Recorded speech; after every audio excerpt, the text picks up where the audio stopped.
أعوذ بالله من الشيطان الرجيم. بسم الله الرحمن الرحيم. اللهم صل على محمد وعلى آل محمد كما صليت على إبراهيم وعلى آل إبراهيم إنك حميد مجيد. اللهم بارك على محمد وعلى آل محمد كما باركت على إبراهيم وعلى آل إبراهيم إنك حميد مجيد.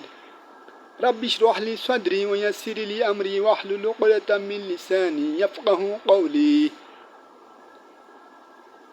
আজ আমরা জানব মাতা পিতার সাথে ভালো ব্যবহার করার ফজিলত। মাতা পিতার সাথে ভালো ব্যবহার করার ফজিলত।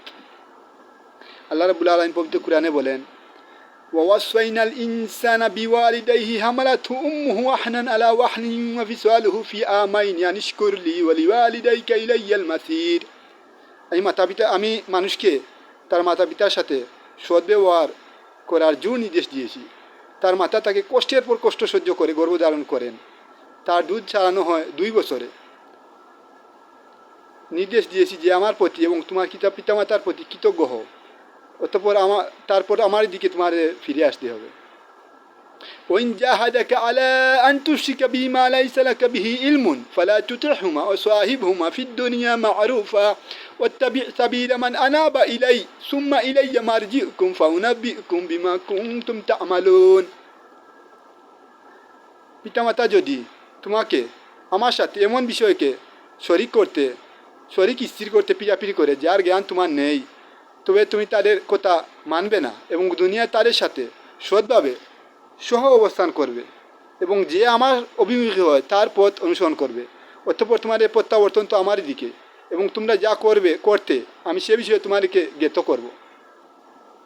আল্লাহ রাব্বুল আলামিন আরও বলেন, ওয়াকাদা রাব্বুকা আল্লা তা'বুদু ইল্লা ইয়্যাহু ওয়া বিল ওয়ালিদাইনি ইহসানা ইম্মা ইয়াবলুগান্না ইনদাকাল কিবারা আহাদুহুমা আও কিলাহুমা ফালা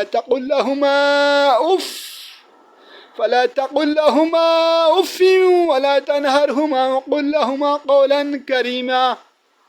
তোমার পালনকর্তা আদেশ করেছেন যে তাকে ছাড়া অন্য কারো ইবাদত করো না এবং পিতামাতার সাথে সদাচরণ করো। তাদের একজন অথবা উভয়ে যদি তোমার জীবদ্দশায় বার্ধক্যে উপনীত হয় তবে তাদেরকে উফ শব্দটিও বলো না এবং তাদেরকে দমক দিও না এবং তাদেরকে শিষ্টাচারপূর্ণ কথা বলো। ওয়াকফিদ লাহুমা জানাহা যুল্লি মিনার রাহমাতি ওয়াকুর রাব্বিরহামহুমা কামা রাব্বায়ানি সাগীরা। তাদের সামনে ভালোবাসার সাথে নম্রভাবে মাথা নত করে দাও এবং বলো, হে আমার পালনকর্তা, তাদের উভয়ের প্রতি রহম করুন যেমন তারা শৈশবকালে আমাকে লালন পালন করেছে। রাসূলুল্লাহ বলেন, আল্লাহর সন্তুষ্টি নিহিত রয়েছে পিতামাতার সন্তুষ্টির মধ্যে, আর আল্লাহর অসন্তুষ্টি নিহিত রয়েছে পিতামাতার অসন্তুষ্টির মধ্যে। ইমাম নববী রহিমাহুল্লাহ বলেন, পিতামাতার সাথে সদাচরণের অর্থ হলো তাদের কথা শোনা, মান্য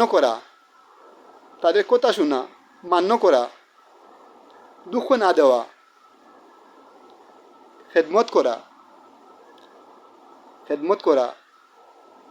সুন্দর ভাষায় কথা বলা আর সবসময় তাদের জন্য দোয়া করা।